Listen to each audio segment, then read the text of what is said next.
the Sunday split, the final Saturday.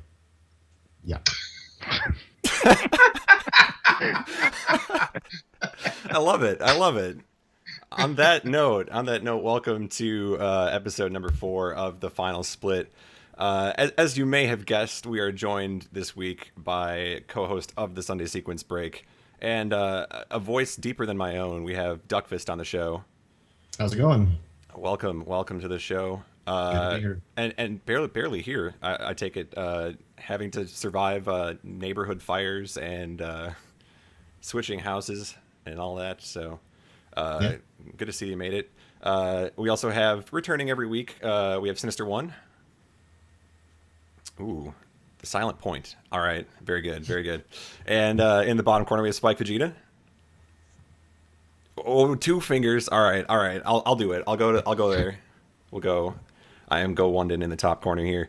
Guys, before we go ahead and dive right into this week's show, there is one thing that we would like to address, which is that last week's episode, we aired a segment about Ring Rush doing a task-only trick in his DK64 run. And unfortunately, mistakes get made, and we're discovering the human element of creating shows like this.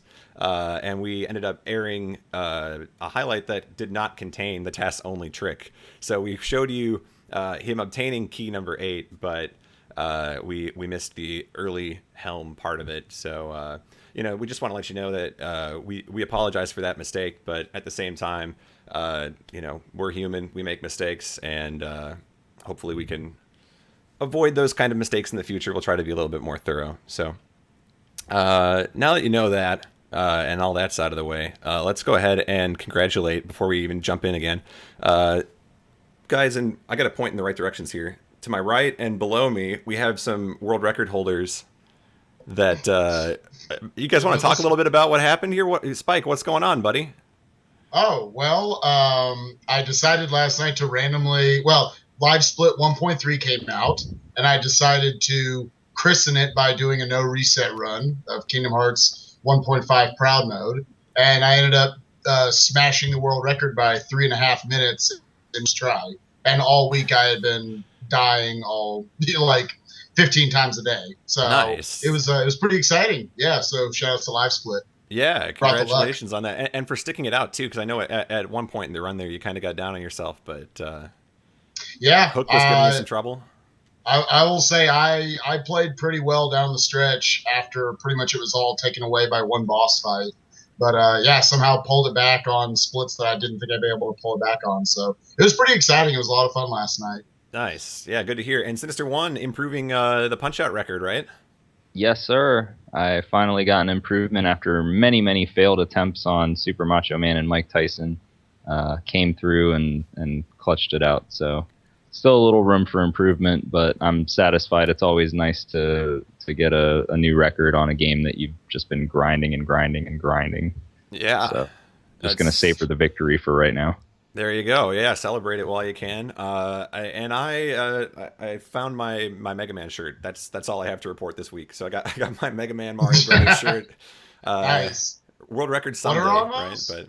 But these are the Koopas from Super Mario World. Okay.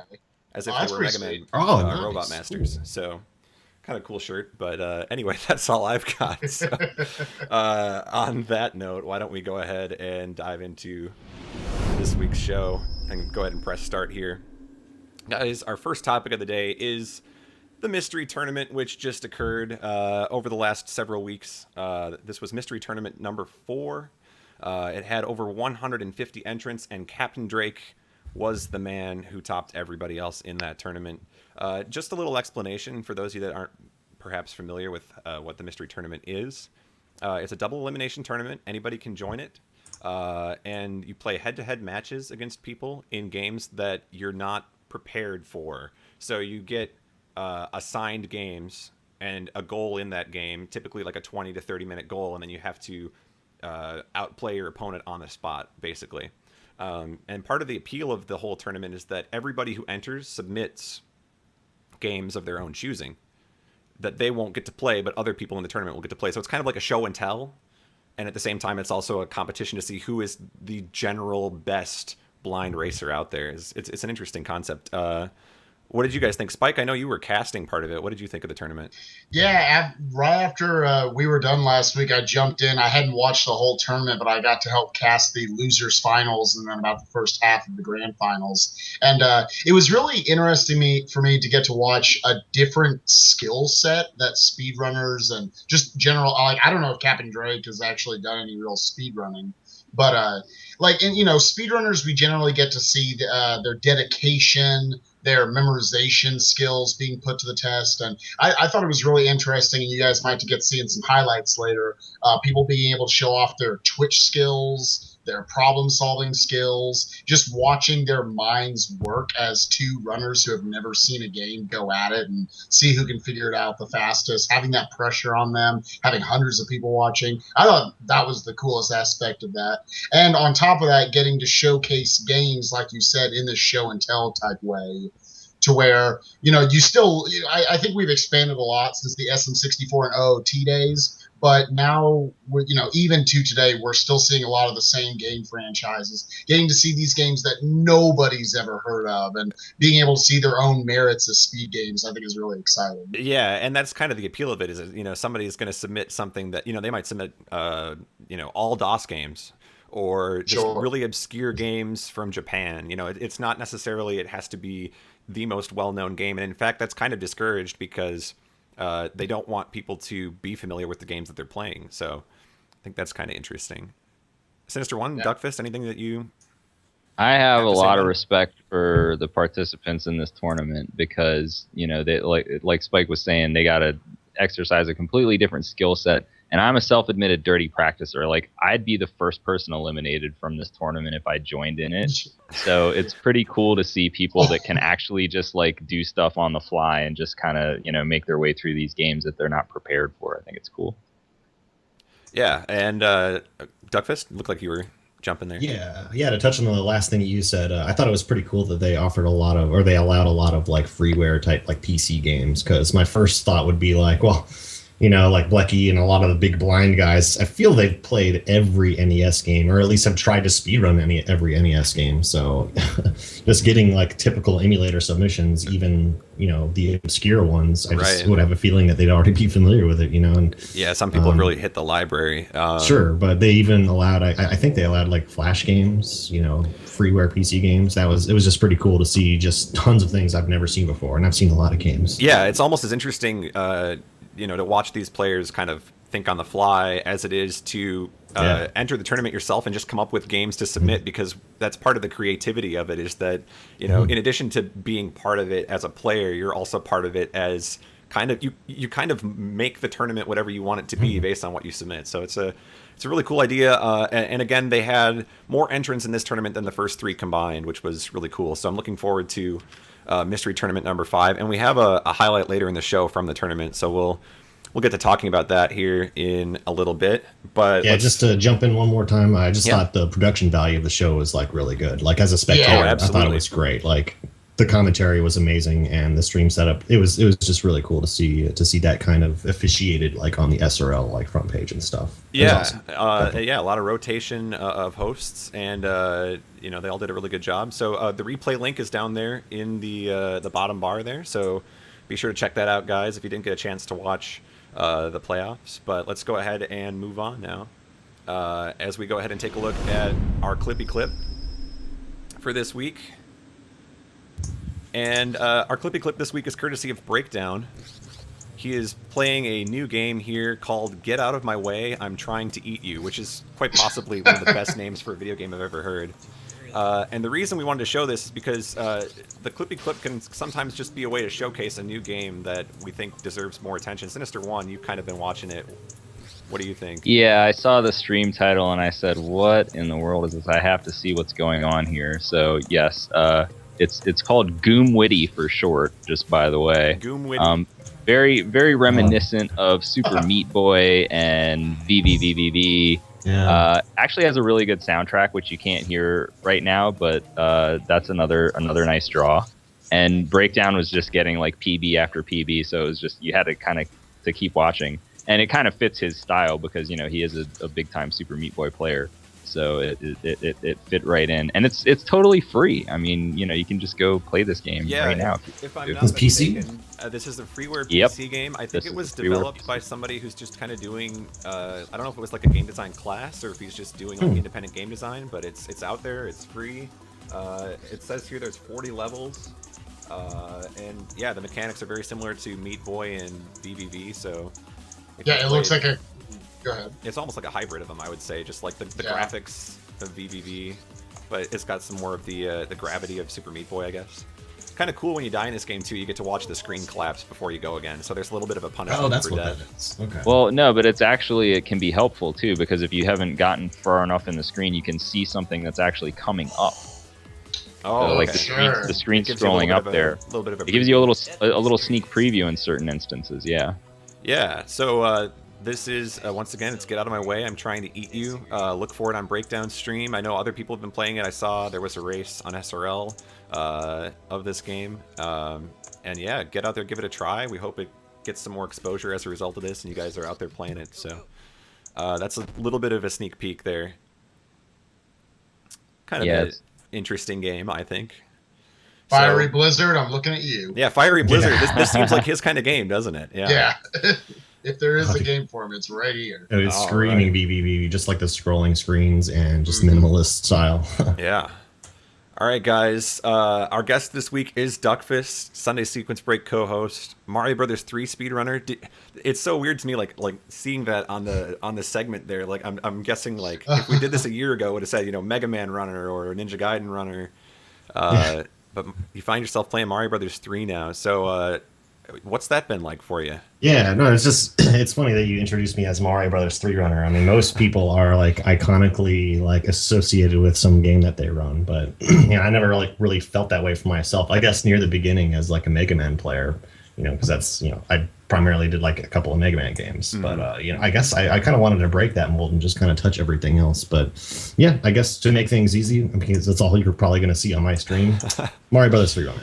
I thought it would be a nice, fresh way to introduce you anyway. Sure. But I never thought of it that way. Yeah, when you first started speedrunning, were Mega Man games the ones that you dove into right away, or were those just kind of the ones that you kind of first became known for?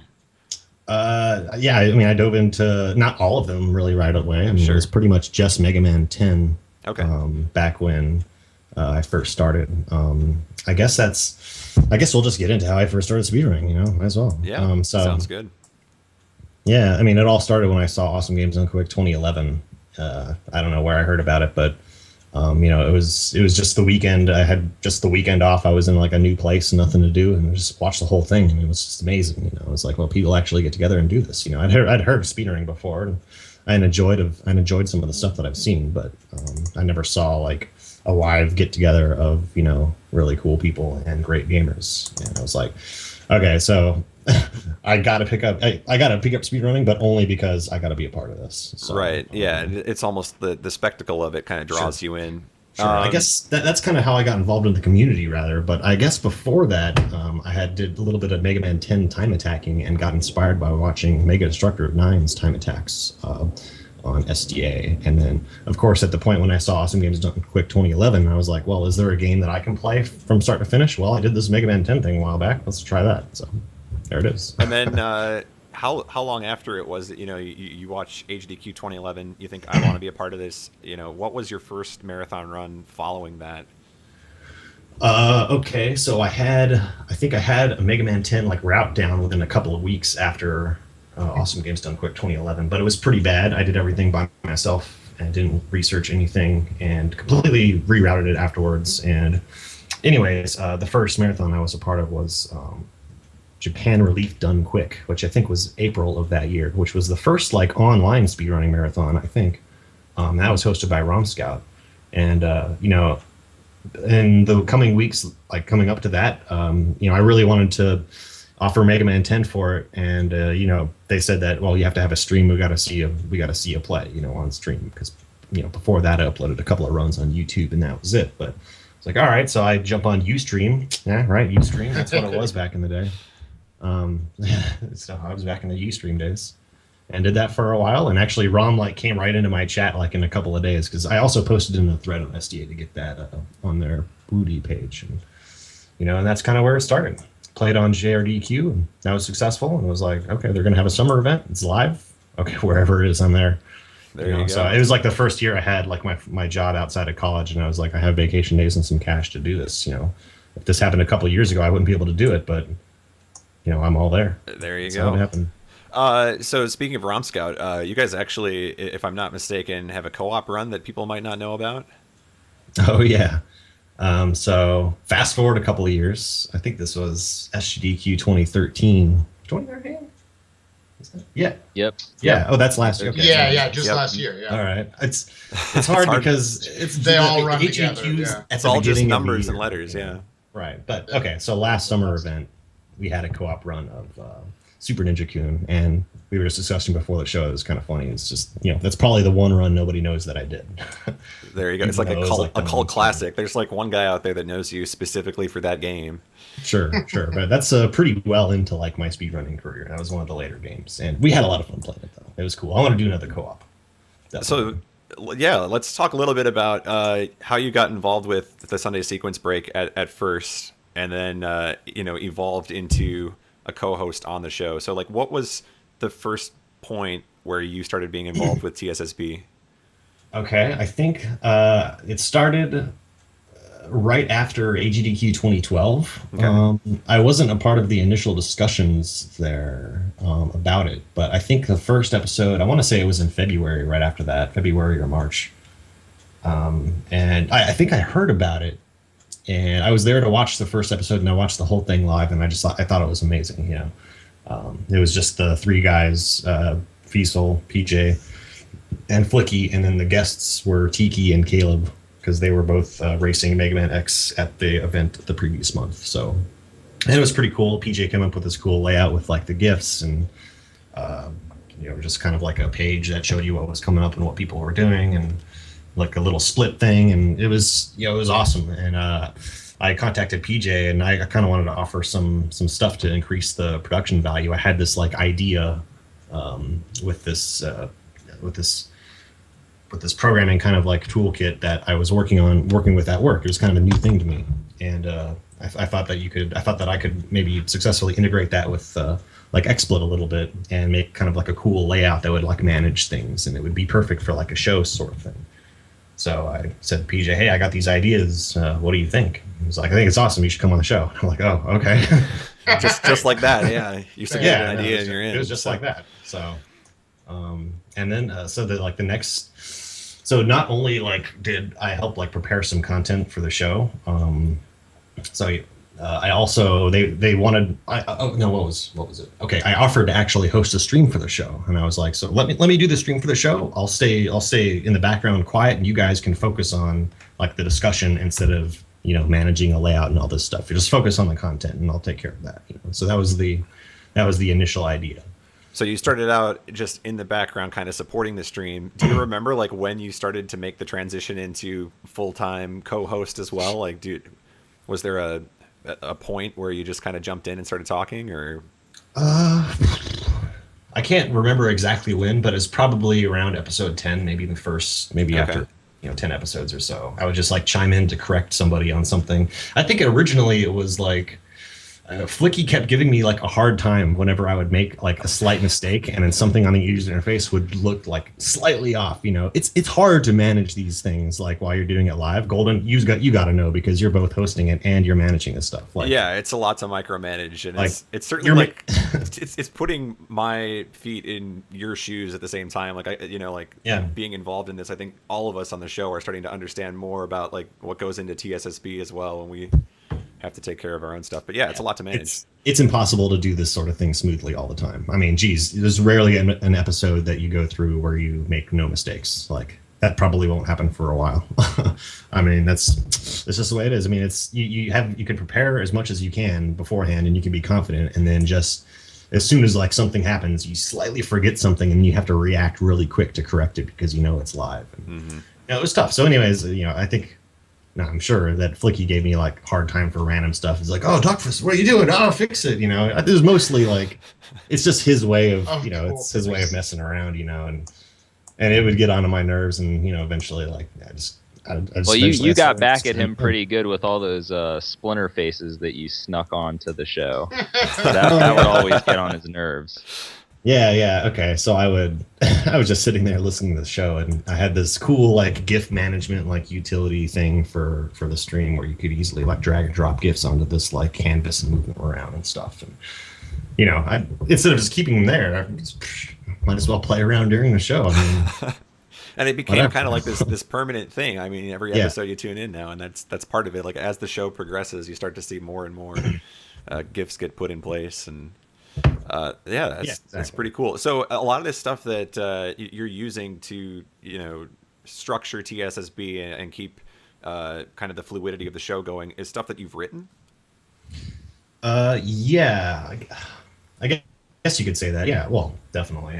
There's a whole bunch of components to the show now, so it's hard to reflect back on like all the different stages. But yeah, so we use this program I wrote called TSSB tool, which is kind of like an XSplit thing, which just provides like a little canvas for GIFs, like I was saying. It also holds like background images that can be easily loaded, and it also generates the world record layout. I came up with this. Okay. Like the first, I think it was like the second episode. So like on the first episode, I want to say they went over a couple of world records, and they might have shown they showed some clips on stream. That's what it was. And I thought that was really, really cool. And I was like, we should run with this, and do like a really cool like records sort of segment with like a list people could see and interact with almost. And so the next episode, it was just on Notepad with like a black background. But a couple episodes, I got this thing done that would automatically like read in a text file and just display like 5 records per like page. And we would just use a Google Doc to kind of lay out a spreadsheet of records that we'd find throughout the week, and then you just copy paste the spreadsheet into this text file, load it up, and boom, it's all formatted and looking nice. So nice. That's probably the biggest component of like the software behind it, actually, and still is probably the biggest today. But and now we have like a website, and we have Twitters and YouTubes, and audio only like podcast versions of the show. And yeah, I know people have been already on our case about the possibility of audio only, so it's something that people like. So yeah, it's a lot of work. Luckily, we had tons of volunteers step up to take care of all these tasks that we originally were kind of trying to do ourselves, and we still each do quite a bit of work. So currently, like I don't even know if I could list off everybody that contributes. I mean, aside from the hosts that I mean, we also have like Arcano, Green K4. We have the Great Gildersneeze. Herb Blatt did our intro theme song, which was awesome. Totally awesome. Love the intro theme on TSSB. It's like it draws you in when you hear it. So it's one of the best parts. Obviously, you contribute to that as well at the very end. Being the Sunday sequence break guy as you were for us at the start of the show. I want to transition out of TSSB for a second and talk about this Mega Man 10 contest that you were a part of. Sure. Do you happen to have the statue on hand? Yeah, I brought it with me. He brought it with. I knew he would. He would. All right. Duckfist comes prepared. Can you show us what you won, and then after you show it, we'll show the video. So there's the statue. I didn't bring them. I keep forgetting it requires a mini USB cable. Oh, but you can actually plug it in, and his buster lights up, and I think his ears light up, and there's these little panels on the base of it. I'll show you the base. His feet plug into this thing, and it says like Mega Man on it. No, that's sweet. And so they gave out 8 of these, I guess. So Capcom Unity held this like time attack contest, I think a couple of months ago. Yeah, so we're gonna actually play your video here while you feel free to keep going with this idea here. So they put on this contest, and it was 1 stage a week. Is that correct? Yeah, that's right. So it was every Wednesday the contest would end, and the person with the highest time on the leaderboard that was friends with Capcom Unity on that platform won.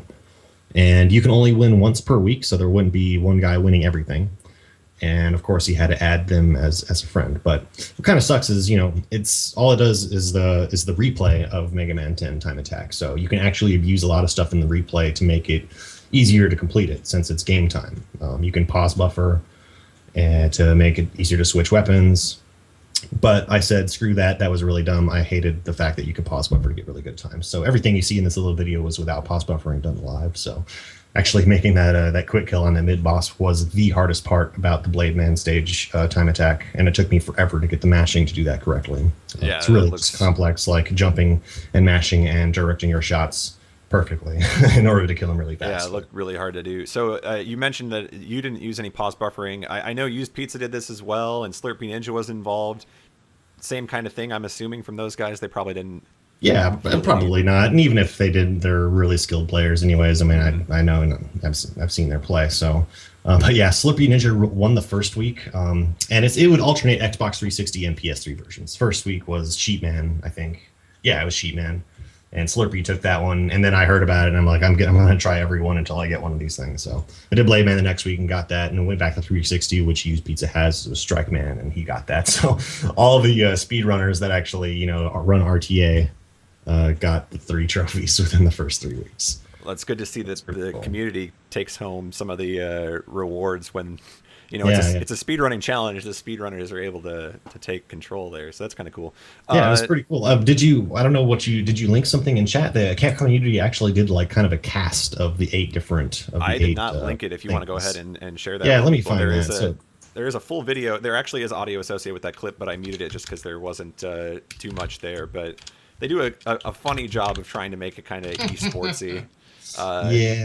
Including during Used Pizza's run, they accuse him of using an exploit, which I think is really funny. But it's worth checking out if you guys get a chance to see that video. So let's just talk a little bit about what you got coming up here. So SGDQ, you're running Mario Brothers 3. Yeah, that's right. What's your thoughts going into it? Are you excited for it? I'm totally excited for it. This is I'm excited for this probably more than any speed runs that I've done, other than maybe like the first live marathon one, which was like Mega Man 10 and Mega Man 9 Buster only. Summer Games Done Quick 2011. Long time ago now. So, you're pretty pumped about it. Yeah, like Mario 3's been one of my like all-time favorite games like for a while, and I actually tried speedrunning it a little bit, probably around that time, like in 2011, and I got like World 1 and 2 down. And then I got to it was like stage 3, 2. It's World 3, it's the water world. And it's this horizontal stage with these platforms, and there's water all across the ground, and these cheeps that jump out of the water as you ride these moving platforms. And it was just crazy hard. Like, I would always get hit by this one cheap, even though you're landing on his head. And it just pissed me off, and I couldn't do it. So I dropped the game. And but I really loved watching it. I think I would see TJP play it, and I met him at the next AGDQ. It must be 2012, and it was just awesome hanging with him and seeing him play Mario 3. And then I don't know, just recently I was just like, I don't know what inspired me to play it. I just really wanted to play it. I think I would watch like Karua and like Giga, and then eventually Mitch started streaming more, and I watched him. And now there's so many Mario 3 players. Like, I can't even name them all. Barn Owl and Rupert and Outside Lutz. I'm okay. It's just gonna be bad that I don't name them all of them, and I've. That's all right. Yeah, you got enough of them there. So I did play a little Super Mario World before that too, probably several months before that. I recall that. Yeah, you and me kind of both picked it up around the same time, I think. Maybe not. Maybe I was a little earlier, but I can't remember. Yeah, that's right. Yeah, you definitely stuck with it, and I didn't. And I don't know. I mean, I really enjoyed it, but it wasn't quite, I don't think, what I wanted, and I just eventually picked up Mario 3 and I loved it. Cool. So I was actually a little bit worried that if I picked it up as a speedrun that I wouldn't like it as much anymore. Like it would diminish its value in some way. And I think some people have this feeling about other games, or about if they want to break into speedrunning, that might be a concern that they have. And it might be the case for some games or for some people, but to my luck, it's only made Mario 3 more fun. And that's good to hear. I'm super excited about playing at Summer Games. I put a lot of effort into it, and I think I can deliver a pretty good performance. Well, I think it's safe to say we're all looking forward to it. Guys, do you have any other questions you want to sneak in here before we move on? I think you covered it pretty well there. I think we hit a lot of topics there. That was pretty good. All right. So Duckfist is going to stick around with us for the rest of the show, and we'll go ahead and have a question and answer segment later in the show that'll give you guys in the chat a chance to ask questions as well. But for now, let's go ahead and move on to our next segment, which is a record setter. So we're going to highlight one record from the week, and it's probably fitting that we highlight this one since Duckfist is on the show. This is the new warpless record for Mario Brothers 3. Yeah, that's right. So Outside Lutz, really amazing Mario 3 speedrunner, got the record for any percent warpless by about 1 second from Mitch Flower Power. And really impressive run. Interesting to note that he actually doesn't get the fabled early hammer in World 2. He does not get lucky with that, but it does kind of bring to light all the other optimizations that are possible in this game. He has a lot of really interesting, just lucky moments and just really great execution on many stages. This is such a fast-paced game. You got to be ready for every stage that comes up. You really don't have any chance to react to things. It's all about summoning the timings and remembering all of the visual cues and stuff. And on top of that, getting all like great luck. So, here's just a bunch of stages that he did really well. And something to note, like in World 4 and World 5, he gets just really good Hammer Brother movement. And Hammer Brothers play a huge role in the outcome of your speedrun in this, as far as like their randomness. And he pretty much he sets up a really interesting way of dealing with the Hammer Brothers in World 4 and 5. He doesn't use a music box. He skips the Hammer Brothers in World 4, as you saw there as he's entering the fortress. Both of those Hammer Brothers are still there. Yeah, so the Hammer luck just taking kind of a huge chunk of time off. If you can get, there's ones you want to bump into, but other ones you'd rather avoid. Sure, and another thing, he didn't get early hammer, and that can still save like 30-40 seconds. So, wow. If you get early hammer on top of all of this crazy stuff, you could still bring this time down by a significant margin. That's one of the craziest things. Viewers, could you kind of explain what early hammer actually does for you? Early hammer lets you skip 3 stages, up to 3 stages in World 2, for the price of having to play 1 extra stage in World 4. So just, skipping 2 net stages, saving you like 30 seconds. That's pretty much it. Other than that, all the other Hammer Brothers, it's important that you fight them in a certain order, and you only fight as many of them as you need to, because they give you items that you progress through later levels of the game much faster than normal, including skipping many levels. So because of that, at the end of every stage, the Hammer Brothers will move around slightly randomly, depending on their available spaces to move in. And so if he had gotten early hammer, then basically anybody RTAing this game would have to reset without early hammer at this point then? That's what people were thinking after Mitch's run, but this barely clips that run without early hammer. Yeah, so you see there, he gets 7-1 clip first try as well. Yeah, 7-1 clip first try, and here we have 7-2. This pretty standard for the high level play of this game, playing 7-2 like this. But I mean, after such a good run with amazing luck, and then first try 7-1 clip, no hands, right there. No hands. Yeah, no hands. After stuff like this is where most people just like cave from nerves. But here he's playing 8-1 after no hands, and he's crushing it. And it's just such a really consistent player. Like, you'll see him in a lot of races just destroying this game. It's rare that he gets like under 54 minutes when he plays this game. And I think what's most fascinating about it, to me at least, is whether this is my ignorance or not, but just when I think of Mario Brothers 3, I think of like Karua, I think of Duckfist, I think of Mitch. Outside Lutz is not a name that comes to mind, and so it almost is kind of like the underdog story in my mind, as far as he's not the immediate name that comes to mind, but at the same time, a very top level player. Sure, yeah, I can. I don't really know why that is. He streams pretty regularly. I probably only started watching him like when I started running this, maybe like around November or December. He's like a veteran racer of this game. He's in tons of races.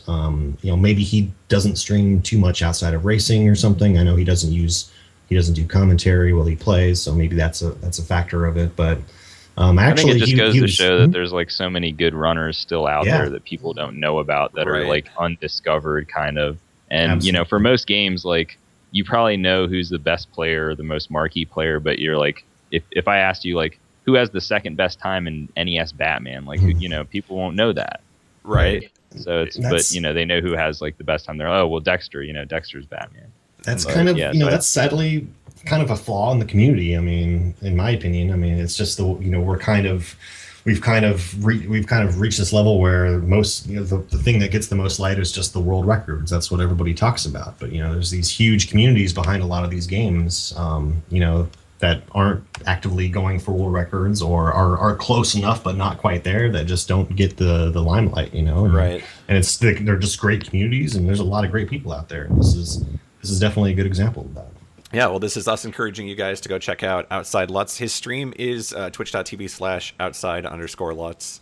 And we have the link there to the full run on the bottom sidebar there. So go ahead and check out that run, guys. It was a rather impressive, narrow defeat of the current record. So we'll look forward to seeing more competition there. Let's move on, guys. It's time for Real Talk. And this week, our Real Talk is going to focus a little bit more on some things that happened on people's streams. Maybe not necessarily RTA specific or anything like that. Just some events, if you will, that occurred. The first one being that we had the Speedrun Showdown go down.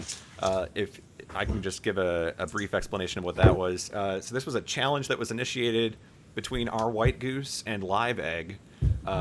These are two buddies that wanted to square off and kind of make an event out of something. So they challenged each other to a multi-game race, a doubleheader, a GoldenEye Secret Agent, which is White Goose's specialty, and Super Mario 64 120 Star, which I guess is Live Egg's specialty. So they kind of took each other's specialties, put them together, and challenged each other to play both of them.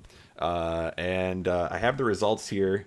I don't know if Goose wants me to read this on stream or not, but it's too late now. Too late now when you make an event like this. So Goose started off 30 minutes ahead after GoldenEye. He had a 38-minute GoldenEye Secret Agent, and Live Egg had an hour and 8 minutes. But Live Egg had a 157 in 120 Star, while our White Goose took 3 hours and 8 minutes. On 120 Star. So he ended up losing the competition, but nonetheless, it was a lot of fun. They made a big deal out of it. Take a look at here. I'm going to show on stream some of these posters they made to promote the event. These are really cool.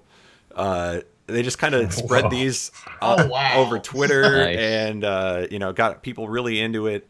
What do you guys think of events like this? It's not your traditional RTA. It's maybe not even the games that they're most well known for. But when they merged it together, what do you think of something like that as far as an event goes? It's awesome.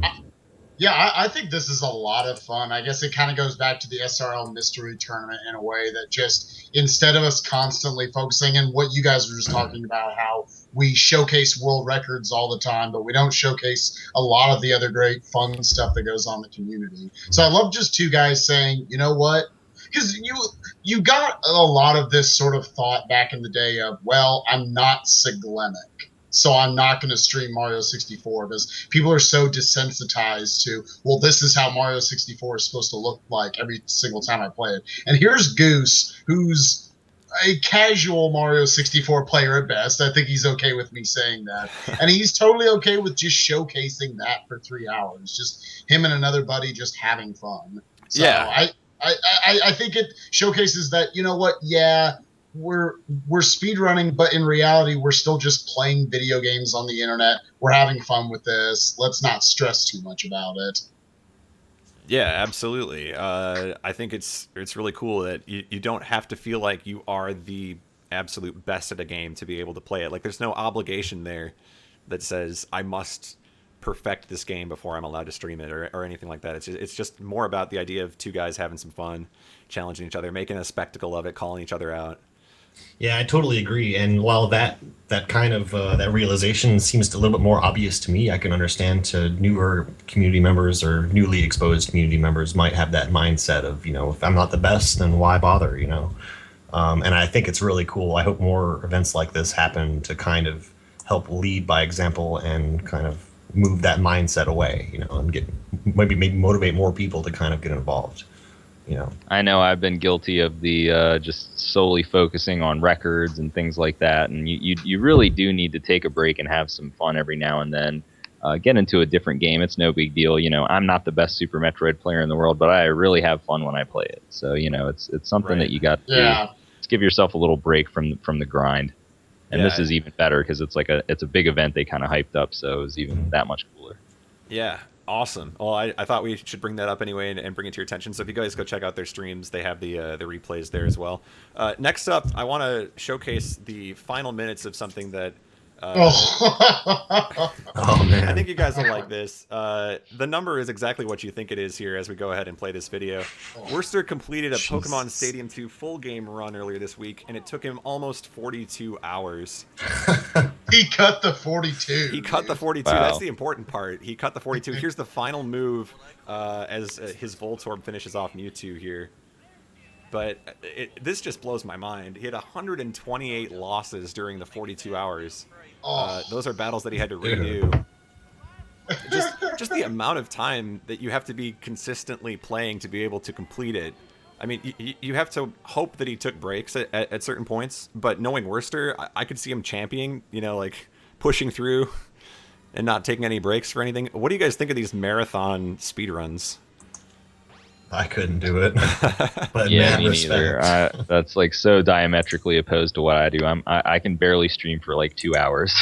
Yeah, I'm Yeah. the same way. So, I guess the biggest thing I'll say about it, I've run some longer games in the past. I ran Final Fantasy IX, which is compared to this, might as well be a 20-minute game. 9 hours in its own merit.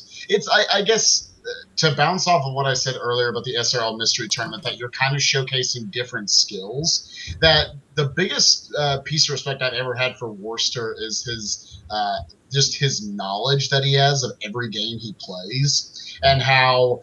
I think if you had less knowledge of the game, the time would have been more than this. It probably wouldn't have been more than this. Someone just wouldn't have even finished it.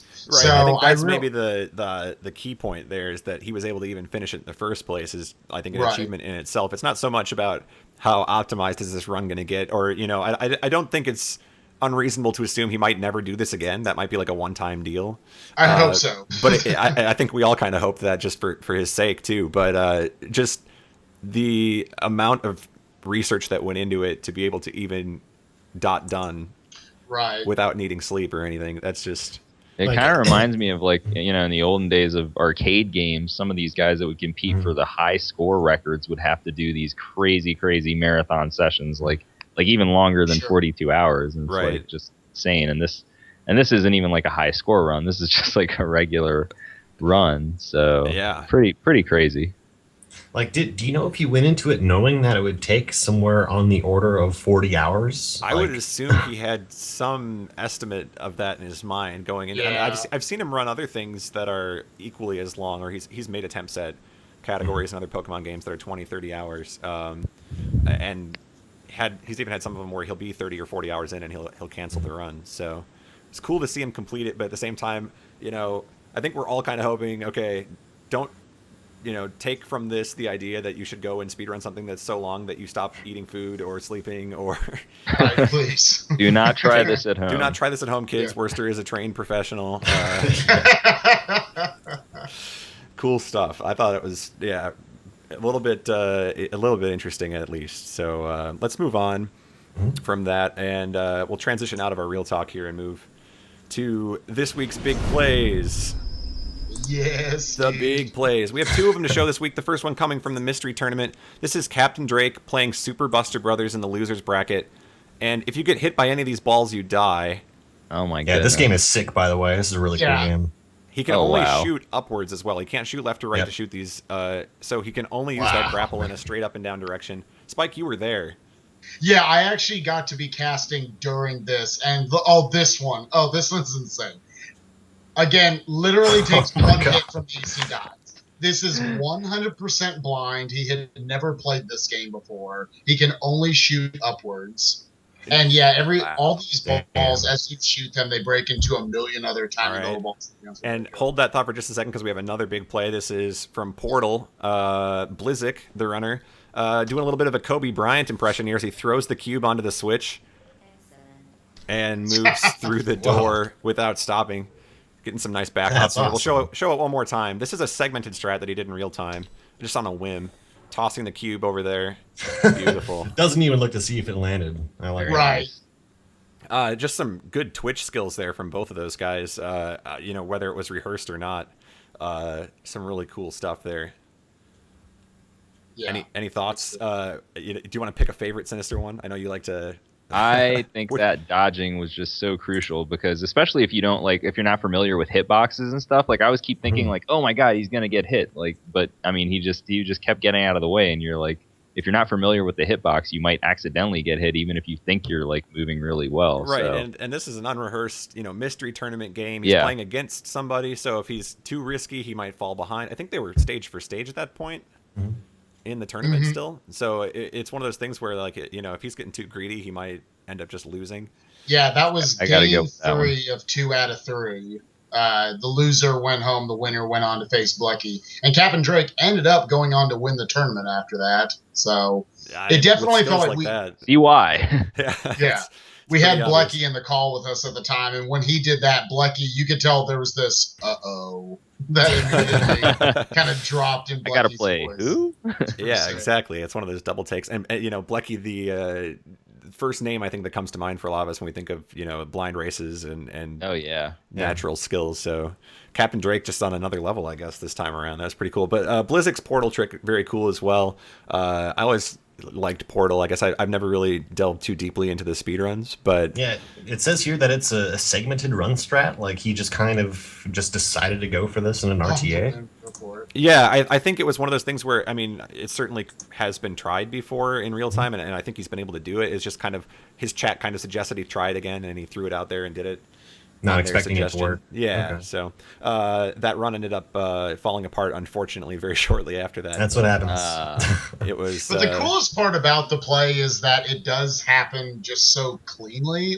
It looks like it was 100% intended the whole time. Oh yeah. Yeah, it's just very matter it's of literally factly. just Kobe gone. Yeah. I mean, it looks like a clip from a segmented demo, and Half-Life 2 demo. Yeah. All right. There wasn't any hesitation. Yeah, go ahead. Yeah. All right. I don't mean to interrupt while we're all very impressed here, but let's go ahead and transition to something that might be a little bit out of bounds, if you will. Not quite completely related to speedrunning, but close enough. LiveSplit 1.3 came out this week. For those of you that don't know, LiveSplit is a split program. So those timers that you see on everybody's streams. And this is the newest version of LiveSplit, which had a ton of new features announced for it when it was released. Some of the big ones being that it has race integration now on SRL, meaning that you don't need an IRC client to join races. It has runtime prediction, so it can estimate what your final time is going to be as the run is progressing, as you're hitting splits. And the big one, I think, is that it's using less CPU. I know that was a big complaint against LiveSplit in the previous versions, but lots of new features out there. These aren't just the only ones. What strikes you guys as the new? I know, Spike, you used it in your Kingdom Hearts run. What's drawn you to the new LiveSplit? World record first try. It gives you world records. It gives you guaranteed world records. No, it's definitely yesterday I popped my LiveSplit cherry, I guess you could say. Hadn't used any of the earlier versions, but starting with 1.3, used it yesterday. I love just how slick it looks, and I love the ability to have as many different statistics on the page as you like. So it can be something as simple as just your standard timer, or you can have your sum of best. You can have, you can compare against your personal best, your sum of best. You can make up your own. It has an average split you can compare it against. Yeah. That's my favorite aspect of it. Some of these other timers that people have used in the past, we used to use WSplit or LandFair. You're kind of stuck with whatever is on the screen. You can make a few changes, but you can't really pick and choose. I want this to be there, but not this time, or that kind of thing. I have some screenshots here, but I'll let you guys keep talking about it. So actually, the first screenshot I just want to show before you jump in there, Sinister One. They have a race viewer built into this thing now, so you can choose your favorite speedrun viewing site. You can use Speedruns Live, multi-twitch, speedrun.tv. You pick your favorite, and then from within there they have this race menu, and it updates live by the second. The top part of it there are entries, or are races that have entry being accepted, so you can join those ones. The ones below the bar are active races, and if you click on those, it'll actually pop up the race so you can watch it. Yeah. Very cool. Go ahead, Yeah, I'm Sinister. excited to try it out. I think it's got a lot of customizability and definitely a lot of cool features. And one of the things that struck me as really cool was seeing that you can import your splits from the other programs, so you don't have to like do your splits all over again. It just makes it that much easier. I'm not sure I would want to use the runtime prediction thing. I think that could get in your head way too much. Yeah, maybe. I'm going to show this off because this is actually Not for really me. cool. So here's an example on mine here. I pulled up my Mega Man 6 splits. So they have a function called predicted time. And what that does, depending on how you use it, when you hit a split, your split will say, maybe you're 30 seconds ahead. But now it's a little bit smarter, and the predicted time will say, well, you might be 30 seconds ahead, but based on how you normally play, you're probably going to finish with this time, which is pretty cool. So I think the default setting for this, when you boot it up and you want to use predicted time, it goes off of your PB. So if you're minus 20 seconds, the predicted time will say you're minus 20 seconds. But if you tweak it like I did here and you use your average run, then it gives you a more big picture kind of estimate. So like here, my PB is 36-33, but if I just run a random run of Mega Man 6, my split suggests that I would get a 37-14. Well, that could actually be good then. If it's going to be worse, like if you're ahead by 20 seconds and it's telling you no, you're gonna do much worse, then you'd be like you'd really be pushing instead of like doing something. So you wouldn't be playing it safe then, I guess. Right. Yeah. Like, Don't you tell me what my motivates time's you. gonna Exactly. Yeah. I just think that's really cool that it can kind of estimate what your finish time's going to be, and it just kind of encourages you to finish more runs. I think because it might not be the best run, but it might lower your average. I think that's kind of cool that you don't get stuck in this notion of just looking at your PB. You're kind of looking at your collection of runs. Predicted runtime is definitely not something I would have expected a lot of people to respond like positively to. This discussion is not the first I've heard of giving praise to that. Actually, I didn't even think it would be a big thing myself, at least for that. But the other components, I do. I think it's really cool. I mean, LiveSplit pretty much just takes the common features of like WSplit, which was the big one, and other timer tools. Takes the common ones that people are used to, gives you that, but it establishes the like layers of customization that you don't have with the other programs. Yeah, and it does so pretty well. It's very slick. It's easy to edit. They've added some new components. There's a text component now, so you can freestyle in whatever you want. Like if you want to write the world record as one of the little bars underneath your timer, you can. Yeah, I mean it beats whipping up something in Paint and just like adding that to your your scene. It's a little better than that. It's just kind of all in one place now, which is really cool. So yeah, the full list of features is up there on the website livesplit.org. So if you haven't had a chance to try it out yet, go ahead and give it a try. I do know that they've mentioned that a few bugs have come out with the new version. They're already aware of it, so they're working on a hot fix. But yeah, I want to cool. give a quick shout outs to Cryzy and the rest of the developers of this. When I first used it, literally 30 seconds into my cast, he was in my chat wondering what the problems were, things that they could go back and work on. So they're constantly working towards making the best splitting program we've ever had. Yeah, I really like the active development and the fact that they respond pretty positively to feedback, even though, I'm a software developer myself, and I know when things go wrong, like you are made aware of it. People aren't happy. They're not Right. shy about It's telling you hard. that what they want. Yeah. Exactly. So, but they've kept their cool pretty well. I mean, even I'm pretty guilty of that. When I'm at work, I do nothing but like bitch on Twitter, just because it makes me feel better. I'm sorry. You described me. That's all I do. So I complained about the CPU usage. Someone was talking about something, and I just mentioned that, and immediately they started responding. I'm like, yeah, we've got that in our next version. Actually, it's our biggest line item. It's like, oh, great. So it's cool that they are not only responsive, but it's active development. So I think the results are kind of showing that. You're seeing so many people switch to using it that it's just a testament to that. They're actively developing it. They're concerned about what speedrunners would use it for. I mean, it's not just like we built it once and we're done with it. Take it as it is kind of thing. Sure. I'm looking forward to some of the stuff they promise in the future here. I don't know when this is going to happen, but some of the stuff they're talking about, like being able to play your PB video as part of like just I press the starting split and it starts my video. I think that'd be really cool. That's awesome.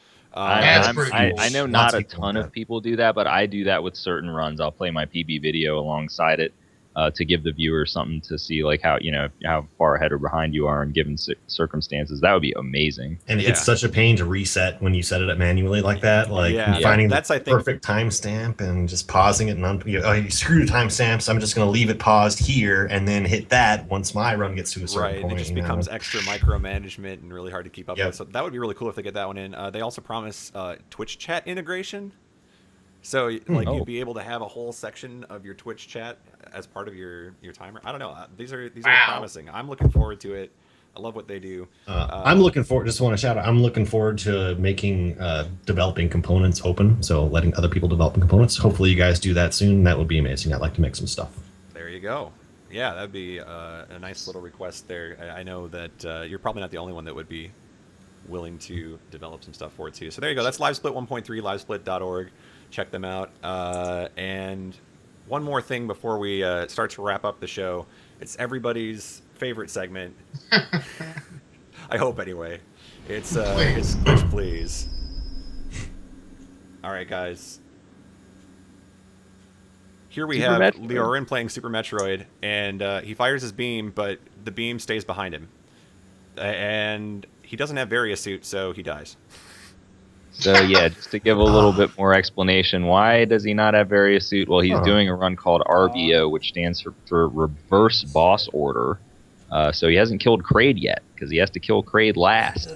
Unfortunately, he does have a reserve tank, which causes his beam to get stuck behind him, which normally it would have opened the door. He would have ran there. He probably would have got there just in time to get help.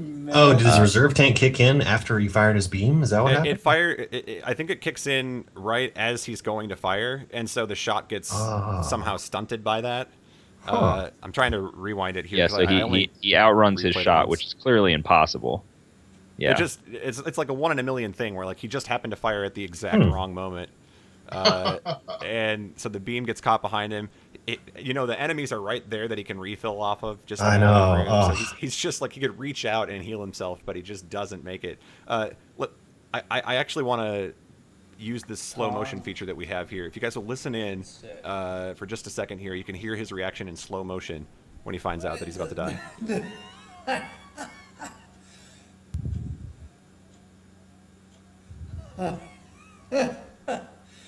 That beam, man, it couldn't keep up. I don't know if you guys can hear on the call, but he goes, "That beam, man, it couldn't keep up." No, we couldn't hear it. He had the play-by-play figured out. He knew what happened. That's faster than any of us. I mean, we had to play 7 times to understand what happened, but he had it right away. He's like, "That beam, man, it just couldn't keep up." So what just happened? Yeah, what just happened? I can't believe it. So that is the Glitch Please for this week. Guys, if you have a segment, either a blooper that you would like to show on Glitch Please, or you have a highlight that you'd like to show on the Big Plays, please send those to, I got to point the right way, thefinalsplit@gmail.com. Yeah. We do check there. If we don't reply to your email, don't worry about it. We did receive your email, but we tend to get a lot of them, so we don't always reply to everybody. But just know that if you did submit one, as we're all trying to figure out which way to point, start doing a finger dance here. I don't know, so we need your segments to be able to keep doing those. So please, anytime you do something awesome or embarrassing and you don't mind sharing, we'd love to have it on the show. So with that in mind, get your questions ready, because it is time for our Q&A segment, which we call the Boss Rush. It's your opportunity to ask questions to our guest Duckfist, or to any of us that you feel compelled to ask questions to.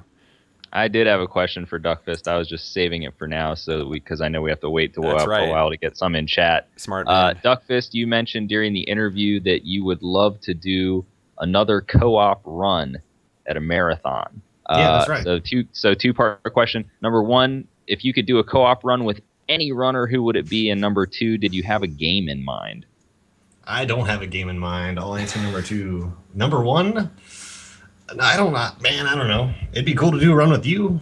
That'd be cool. We should do a co-op run. Yes, there it is. I think It's wow. How about that? Actually, also another guy would be Countdown 42. We actually planned on doing some co-op stuff, but that's just right. You guys were going to do the Super C, correct? Yeah, that's right. We both still want to learn it, but we've just kind of put that on the back burner. But maybe someday, right? yeah, co-op is totally like intriguing. Like, I wish I had more opportunities to do that. You know, I'm sure everybody feels the same way. It's just hard to do it, you know, because there's no speedrunners in your immediate area. Yeah. That's just how it is. So. All right. Well, And then it's laggy playing it online, but co-op is awesome. Yeah. we did manage to get quite a few questions in here, so I'm going to try to run through as many as I can. Sure. Sorry. Adam Yeah. Andy wants to know, I guess I'm going to extend this to everybody, but I think he's asking Duckfist, what is the worst game you've attempted to run and why? I haven't really run any bad games. I only pick great. Not necessarily just a bad game, but like what maybe like what started out as a good speedrun, or like in your mind you thought it was going to be a good speedrun, but then it wasn't as good once you started to run it. I'm gonna have to go with Hudson's Adventure Island 2 for this one, but don't take it the wrong way, because it's a great game, and in some respect it's a great speed game, but I mean, it's completely different from so many other types of speed games where like a single mistake ends the run. Like, it doesn't really end a couple of, seconds or a couple of minutes. It's like, you are screwed, man, because once you run out of those dinosaurs and you don't get very many, your speed slows down to like a quarter or a fifth of your normal speed, and it just makes the game totally boring. And there's nothing no else redeeming it, right? Like, you Right. can't. So a good run is no mistakes, period. And that's just brutal. It's just so steep. That's my response there. Spike, Sinister One, have you guys ever run a game that you changed your mind about really quickly? I was going to run the Simpsons game on the NES, Bart versus the World. Or no, sorry, Bart versus the Space Mutants. Yeah. And actually, before I could really dig into it too deeply, the Mexican runner kind of took over, and he just had really good runs, so I just let it be. The reason why it's so bad, if for anybody that hasn't played it, run and jump are the same button. So imagine that. What? Run and jump are the same button? Yes. So, okay. It does not make things easier. Trust me. I can't top that. Spike, do you have anything that beats that? Or I got nothing that tops that. That's like worse than jump is up. I kind of want to see this game now, just to like. You're not lying now. I don't know. Like, I don't believe this. That's so bad. I can't believe it. But interesting. Zappa wants to know what your favorite band is. Duckfist. I'm gonna have okay. So I'm gonna go with Genesis, pre Phil Collins. So this is Peter Gabriel's Genesis from the 70s. So I'm a big progressive rock nerd, so I'll go with that. But you said favorite band, so I was immediately gonna go to like actual like bands. But I'm actually a huge fan of video game music, so I listen to lots of video game tunes. Favorite soundtracks would be like Final Fantasy Tactics, like Super Metroid, all the Mega Mans. Too many to count. All right. We got to settle this. I was gonna say we got to settle this. Spike's got the right idea. Favorite Mega Man song, and worst. What is the worst? Worst, we'll go with Starman. Easy choice. Mega Man 5, Starman. Best. Okay, actually, we're gonna stick with Mega Man 5 for this one. Best, Napalm Man. Napalm Man is a kick-ass theme. I love that song. Yeah. Okay. Give it a compliment. You kick it, and then when it's down, you bring it back up, right? You just reach down. I don't even really. I don't like to run Mega Man 5 though. But man, the music's good music. Okay. A couple more questions here. Let's see. Why did you choose the name Duckfist? I think you've answered this before, but can you remind everybody where it comes from? Sure. I mean, it's nothing exciting. Like I used to play. I could go into a huge story thing, but I used to play a lot of competitive PC games in high school, and I had like a set name when I was with like my group of friends. We had a clan for our Counter-Strike, group, and I had my name. I was Atma Weapon was my name from Final Fantasy VI. Ooh, if you got that, you were cool because you were into JRPGs, but So, anyways, we kind of stopped playing because I went to college, and I had, it was hard to keep up with the same group of guys. So I was just playing online by myself, and I would choose a random name in every game I would play, or every like little community I'd be a part of. And Duckfist was just the name that kind of stuck because this community ended up being awesome. And so Duckfist is kind of like, well, it sounds funny for one thing. It's also a martial arts style, which I think is pretty cool. So there you go. And Duckfist.com. Okay. There you go. Final question here from Eldronique wants to know if you're going to be streaming any more Rockin' Cats attempts before SGDQ. I'll probably stream some more, but I believe that is off the SGDQ schedule along with Mega Man. They got the cuts. So chances are, all chances are I'm not going to be able to make it to very much of SGDQ. So hopefully I'll even get the opportunity to play SMB3. I'll only be there for like Friday, Saturday, and Sunday. So. All right. Well, but I do want to get back to Rocket Cats. It's a pretty cool game. Yeah, I was gonna say I saw you pick it up for a very short amount of time and then set it down, but I don't think you had anything against it necessarily. It's just kind of one of those. It's a lot of the games I play fall into two buckets. One that I pick it up really fast and do a couple of attempts, and I'm done with it in like a week or two. A lot of games have done that, and the others they just I do for months. Mm-hmm. So. All right, well, Spike, I'm going to task you with finding a raid target here, and then Duckfist, do you have any other shout-outs you want to give before we head out here? Shout-outs to the Sunday sequence break. Oh man, that's good call. Love it. Everybody over there, Arcano, the Great Gilder Sneeze, Flicky, PJ, and Fiesel. Those guys are amazing. Be sure to watch the Sunday sequence break tomorrow night. Yeah, you took my words from me there. There we go. Yeah, I was going to give you guys the plug. We love you guys over on TSSB. So check them out again tomorrow night, guys. Twitch.tv/The Sunday Sequence Break. If you've never watched it before, you can start watching it tomorrow. So it's definitely worth your time. And on that note, I guess we have one more thing before we have to go here, which I don't know if anybody wants to volunteer or if you want me to just randomly choose again. But we have this silly segment where somebody has to give a speech to end the show. It's the speech. Speech. Who's it gonna be? All right, who's going to be? Does anyone want to step up? Does anybody have anything on their mind that they just want to put out there for a little bit, or do I have to randomly pick again? I like randomly picking it. You like randomly picking? All right. Yeah. I like the randomness. All right. Do the random. All right. I'm gonna hit this random button here, and on my handy dandy random number generator, and it's gonna tell me that Sinister One has to talk for 30 seconds. Ooh. All right. So what I'd like to say is that it's really important to encourage your fellow speedrunners. It's easy to get down and to kind of be like grinding on a run and just feeling like, oh my god, I'm so burnt out and I hate this. And when I was doing Mike Tyson's Punch Out, I actually was getting some private messages from a friend of mine that's he's from the old Mike Tyson's Punch Out community, and just words of encouragement, and it really meant a lot to me. And I think that's something that anybody can do for somebody else. It's always nice to kind of get that message saying like, hey man, keep at it, you're really close, or just kind of those words of encouragement. So don't forget to do that for people that that you're rooting for. Yeah, I think that's really, really positive. I'm gonna go write a message now. Much more positive than mine last year. I'm gonna go call my grandparents, guys. Oh, that's such a touching way to end the show. So yeah, I think that's awesome. If you're a fan of someone's stream, get out there and let them know that you love them. So that's it. Spike, you got a raid target for us? You're gonna put it in the chat there. Oh, a good raid target, appropriate raid target. Guys, I couldn't turn this down. It's Fiery Blizzard is our raid target. So you better be playing Goom Witty. That's all I know. Can we make the raid message something along the lines of get out of my way? I'm trying to. When's Goom Witty? When's Goom Witty? How do you? What's the letters for it? GOOM. Yeah. WI. Get out of my way. I'm trying to eat you. TTEY. Why? That was really there we hard. go. Okay. That was too much work for this show. All right. What's the question marks at the end? That was so much to spell out. We're going to be early. Next week, we're that's 2 p.m. That is worth noting. So there is a schedule change for next week. We're going to have Romscott on the show to talk SGDQ. Romscott. He was supposed to be on this week, but wanted to wait a week just so that we could get the full SGDQ information to you guys. So tune in next week at 2 p.m. Eastern instead of our usual 8 p.m. Eastern. So we're going to have an early afternoon show then with Romscott to talk SGDQ. But for Sinister One and Spike Vegeta and our special guest Duckfist, I'm Golden, reminding you that your run's not over until you hit the final split. We'll see you guys next week. See ya. Thanks.